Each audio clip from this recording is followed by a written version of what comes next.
مجھے بیان کا مختصر یہ جلدی جلدی پیغمبر صلی اللہ علیہ وسلم نے کہا دیکھو جب تک میں نہ آؤں تم گھر سے نہ نکلنا. اس کے بعد کی طبیعت خراب ہو گئی. اس کے بعد کی لڑکی کے بعد کی اس کے بعد کی طبیعت بہت خراب ہو گئی. اس نے کہا کیا کریں شوہر منع کر کے گیا ہے. مجھے پیغمبر کے پاس آدمی بھیجا کہ یا رسول اللہ میرے باپ کی طبیعت بہت خراب ہے میں چلی جاؤں. یا رسول اللہ میرے باپ کی طبیعت بہت خراب ہے میں چلی جاؤں. پیغمبر نے کہا کہ شوہر نے کیا کہا تھا. کہا شوہر یہ کہہ کے سفر میں گیا ہے کہ مت جانا جب تک میں نہ آؤں. کہا جب شوہر منع کر کے گیا ہے تو میں حکم نہیں دوں گا. اس سے کہہ دو کہ شوہر کی طبیعت خراب ہے. کچھ دن کے بعد اس کے باپ کی طبیعت اور خراب ہو گئی. حالت اور خراب ہو گئی. اس نے پھر پیغمبر کے پاس آدمی بھیجا. کہا پوچھو ایس سرکار آپ بتائیں اس کے باپ کی طبیعت بہت خراب ہے جائے. اور شوہر نے کیا کہا تھا. شوہر یہ کہہ کے گیا تھا میں نہ آؤں اس وقت تک فیصلہ نہیں کرنا. تو کہہ دو نہ جائے باپ کی طبیعت خراب ہے باپ سیریس ہے حالت ہے نہ جائے. خبر آئی تو اس کا باپ مر گیا. خبر آئی جو اس کا باپ عورت کا مر گیا. لوگ آئے کہ یا رسول اللہ جس کو آپ نے اپنے باپ کی طبیعت خراب تھی جانے کے لیے منع کیا تھا اس کا کہ نہ جاؤ طبیعت خراب تھی اس کا باپ مر گیا. پیغمبر نے فرمایا کہ اس کا باپ گناہگار رہا جو رہا ہو اس کو اللہ نے معاف کر دیا اور اللہ نے اس کو صرف اس لیے بخشا ہے کہ اس نے ایک ایسی شوہر کی تابعدار لڑکی کی پرورش کر کے اس دنیا میں چھوڑا ہے. صرف اس عمل پر وہ بخشا گیا ورنہ کوئی عمل اس کا ایسا نہیں تھا کہ جس کی بنا پر وہ بخشا گیا. اور جو فرمائے کہا اس کی بخشش کے لیے اللہ کے پاس یہ مطلب ہے کہ اس نے ایک ایسی لڑکی کی پرورش کی کہ جو اپنے شوہر کا اتنا خیال رکھتی ہے. اور جو فرمایا آپ یہ شوہر کے حقوق باقاعدہ اس کا ایک چیپٹر ہے. یہ جو ہمارے کہا گیا کہ لوگ اس طریقے سے مردوں کو کوئی ایسا نہیں ہے. بھائی آپ یہ بتائیے میں دوسری حدیث پڑھ رہا ہوں بات تمام کر رہا ہوں. کیا بھائی دنیا میں اللہ کے بعد کس کا کون ہے. اللہ کے بعد کون ہے. اللہ ایک معصوم 14 ہاں 4353 لارنس نہیں معصوم. صلوات علیہ محمد علیہ. بس میں آپ کی بات ختم کر رہا ہوں کہ میرا بھی اس وقت پروگرام تھا لیکن میں نے کہا بھائی سیدھی بات ہے کہ آپ کا وعدہ ہو 20 دن یا 1 مہینے سے وہ میری ذمہ داری میں نہیں آتا. وہ کوئی مومن مر جائے تو اس کی میری ذمہ داری میں آتی ہے. میرے جاب کا ایک حصہ ہے اس کے میں جب چاہوں گا تو آؤں گا. اللہ کے بعد کون ہے 14 معصوم. ان سے بڑا تو کوئی نہیں. اچھا 14 معصوم کے علاوہ عام مسلمان کے پاس سرکار سے بڑا کوئی نہیں. ہمارے تو سب معصوم برابر. کیا کوئی ایک حدیث بھی ایسی ہے اتنے فضائل اور اتنے اس کے باوجود کوئی ایک حدیث بھی ایسی ہے جس میں یہ کہا جاتا ہے دیکھو یہ اتنے بڑے سب اپنی جگہ پر ہے. اگر سجدہ اللہ کے علاوہ کسی کا جائز ہوتا تو میں مولا علی کا سجدہ کراتا ہے سجدہ کراتا. کوئی حدیث کہیں نہیں. باپ کی عظمت اپنی جگہ ہے اپنے طریقے سے. وہ سب کی قسمیں ہیں یہ الگ الگ بحثیں بڑی باریک. لیکن صرف حدیث اگر ملتے تو اللہ یہ کہتا ہے اس سے آپ سمجھ لیجیے صرف ایک ہی رشتے کے لیے کہ اگر میرے علاوہ اللہ کا قول ہے یہ اگر میرے علاوہ کسی کا سجدہ میں قرار دیتا تو صرف بیویوں کو حکم دیتا کہ وہ اپنے شوہر کا سجدہ کرے. اس سے یہ معلوم ہوتا ہے. اس سے معلوم ہوتا ہے کہ اب کیوں کیا وجہ ہے. ابھی شاید بات بتانا نہیں پڑتا ہے اس لیے کہ آپ کی دعا اتنی باتیں آ جاتی ہیں یہ سب قابل وضاحت یہ اللہ کہہ رہا ہے. لیکن چونکہ ہمارے لیے ماحول تو ایسا بنتا جا رہا ہے کہ اگر ہم آپ بھی بات کرتے ہیں تھوڑی دیر کے لیے ہم آپ بھی بات کرتے ہیں تھوڑی دیر کے لیے تو کہتے ہیں بھائی آپ کا کلام قطع ہو رہا ہے. ایسی تو بات کرتے ہیں. معاف کیجیے گا آپ کی بات قطع ہو رہی ہے. یہ تہذیب ہم عام لوگوں سے بھی استعمال کرتے ہیں. لیکن آج کل تو ماحول یہ ہے کہ بیچارہ شوہر ڈرائیو کر رہا ہے مولانا جو ہے آگے کی سیٹ پر بیٹھے ہوئے ہیں اس کو وہ کوئی بات کر رہا ہے پتہ نہیں پیچھے سے بیویاں اپنا شروع کر دیتی ہیں. جب لگ رہا ہے بیچارہ کوئی آدمی بات ہی نہیں کرتے. ڈرائیور کو بھی آدمی کہے گی بات کرتا. یہ ہمارا ماحول آج کل کا بنتا جا رہا ہے. یعنی شوہر کی اہمیت ہے یہ ہمارا ماحول صرف اس لیے خراب ہے کہ ہم اپنی فیملی لائف کو سوچ ہی نہیں رہے ہیں کہ سارا ٹارگیٹ ہے فیملی کی ہنسی خوشی سے فیملی کا اپنی ماحول پیدا کرنا. جو فرمایا ماں باپ کے حقوق ہیں بچوں کے اوپر پورا. بس ایک لفظ میں آپ کو سمجھا دوں. اس لیے سے میں اتنی دیر سے کوئی لفظ یا سینٹینس تلاش کر رہا تھا کہ کوئی ایک لفظ ایسا دے دیتا ہوں. اکثر مجلس میں کوشش کرتا ہوں کہ وہ آپ کو یاد رہے تو آپ کو کافی مدد ہو جائے آپ کی کافی کمک ہو جائے. ایک لفظ آپ کو دے دیتا ہوں بس ایک لفظ آپ، زندگی کس چیز کا نام ہے؟ What is life? What is life? زندگی کیا ہے نا؟ زندگی کیا ہے؟ زندگی صرف حق پہ ادا کرنے کا نام ہے، بس ایک بات، حقوق کی ادائیگی کا نام زندگی ہے۔ پھر آپ سمجھ رہے ہیں، چونکہ سمجھدار لوگ ہیں، اس کی زندگی صرف حقوق کی، کس کا کیا حق ہے اسے ادا کر کے مر جاؤ، زندگی کامیاب۔ کسی کا حق اگر باقی رہ گیا، زندگی ناکام، اسی کا نام زندگی ہے۔ پھر اشارے سے تفصیل سے تو میں نے کہا نا کہ سب کا مقابلہ کرے آدمی، لیکن اہل بیت سے کسی کا مقابلہ نہ کرے۔ اللہ اہل بیت ولا ومن مات علی حب آل محمد مات شہیدا، جو آل محمد کی محبت مر جائے وہ شہید ہو جائے۔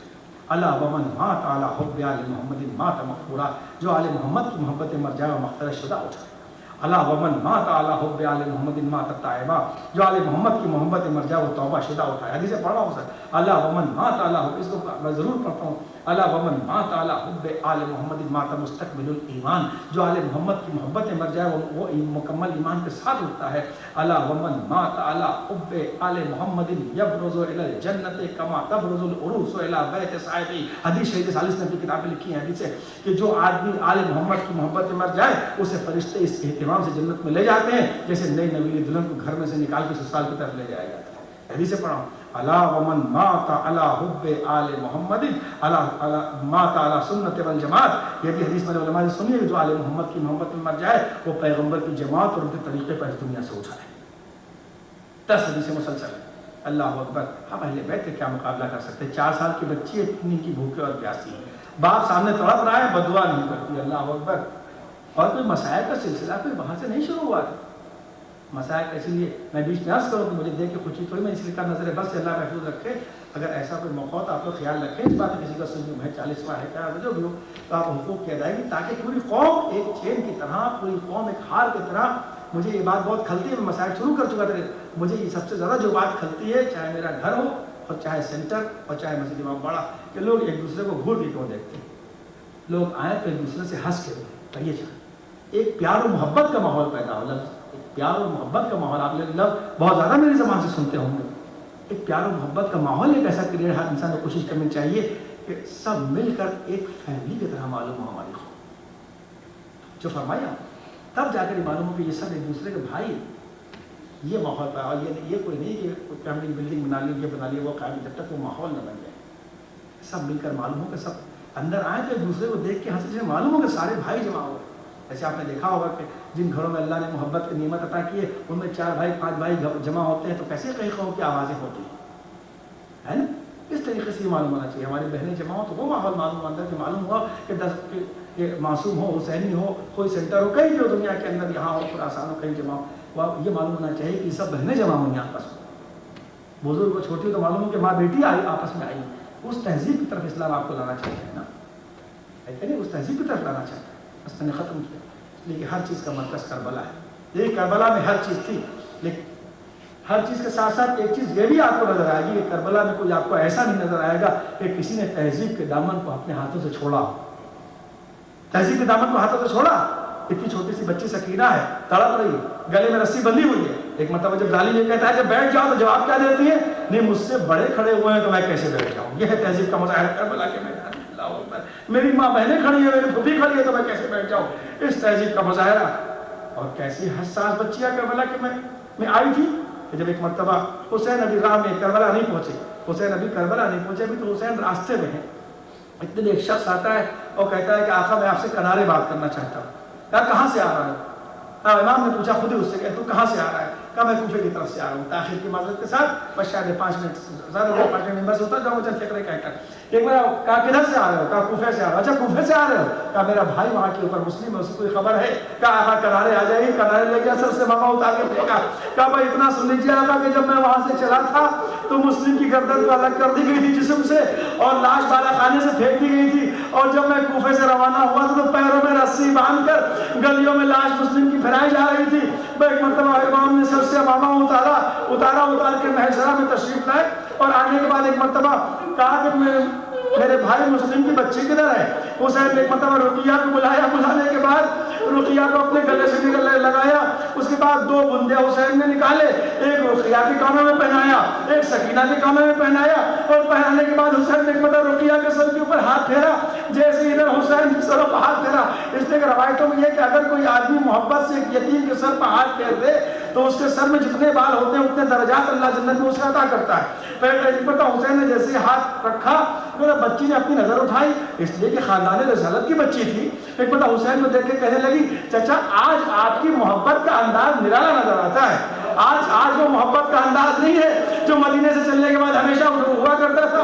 ایک مرتبہ حسین نے کہا, کیوں پوچھا؟ کہ اب تک جب آپ میرے سر پر ہاتھ رکھتے تھے تو مجھے اس بات کا احساس ہوتا تھا کہ میرا باپ زندہ ہے, لیکن آج آپ نے اس انداز سے ہاتھ رکھا ہے جیسے یتیموں کے سر پہ ہاتھ رکھا جاتا ہے. حسین نے ایک مرتبہ بچی کو گلے سے لگا کے کہا کہ اے رقیہ, تمہارا باپ مرا ہے, تم یتیم نہیں ہوئے اس لیے کہ میں تمہارے باپ کی جگہ زندہ ہوں. میں کہوں گا اے آقا, آج آپ نے رقیہ کو تو اس طریقے سے تسکین دی ہے, لیکن آئے روز عاشورہ جب سکینہ کے کانوں سے بندے اتارے جائیں گے, جب آپ کے گلے پہ خنجر چل چکا ہوگا, کون اس یتیم کو تسکین دینے والا ہوگا؟ ہاں, کوئی شفقت کا ہاتھ تو سر پر نہ رکھے گا, لیکن جب اسے تماچے لگے ہوں گے بچی سمجھ جائے گی کہ میرا باپ مارا گیا. جب کانوں سے بندے اتارے گئے ہوں گے بچی نے سمجھ لیا ہوگا میرا باپ مارا گیا. الہی وہ سیدی و مولائی پروردگار مرحوم کے درجات میں اضافہ فرما, پسماندگان کو تسکین عنایت فرما, ہماری قوم کو پیار و محبت اور امن کی توفیق عنایت فرما, ہمارے مراکز دنیا کو ترقی عطا فرما. پروردگار میں گزشتہ زندگی کے گناہوں کے استغفار کی توفیق عنایت فرما, آئندہ زندگی گناہوں سے بچانے کی توفیقات میں اضافہ فرما, ہر خیر عطا فرما, ہر شر دور فرما. ماہ ذرا سلام علیہ کی برکتوں سے ہمیں محروم نہ رکھنا. ربنا تقبل منا.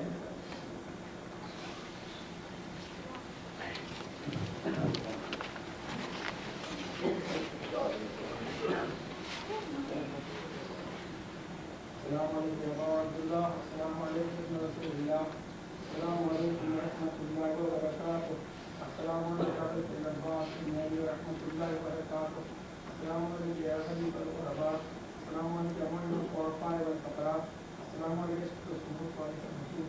السلام علیکم المقبول یا رسول.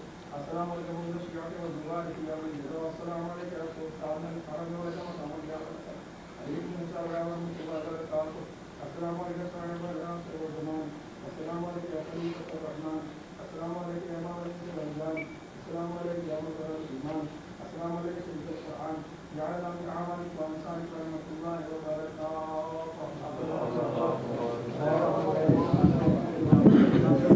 مجاہد حسین صاحب کے روح پہ صاف فرمان. بسم اللہ الرحمن الرحیم.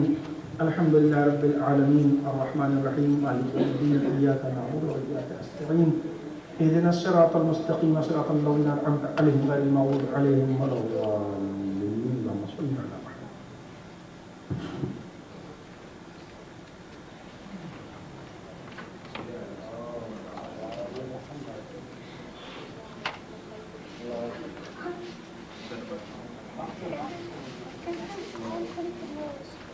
Where's he going? Where's Bill?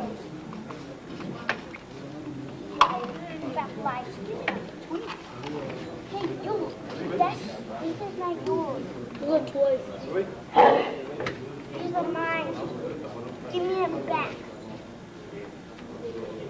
Look, that's what I'm telling you.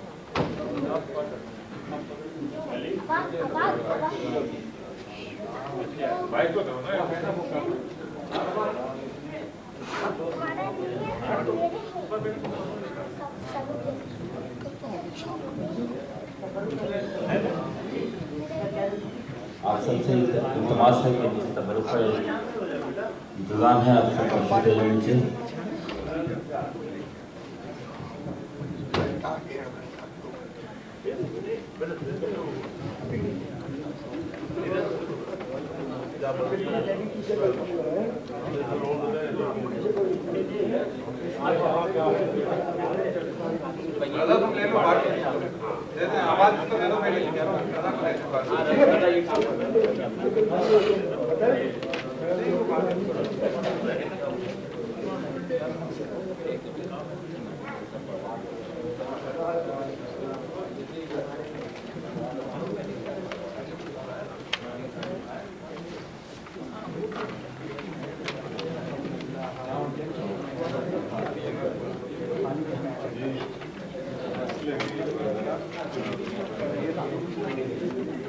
Dad, here.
Daddy, they need the keys to open the office to get get the spoons.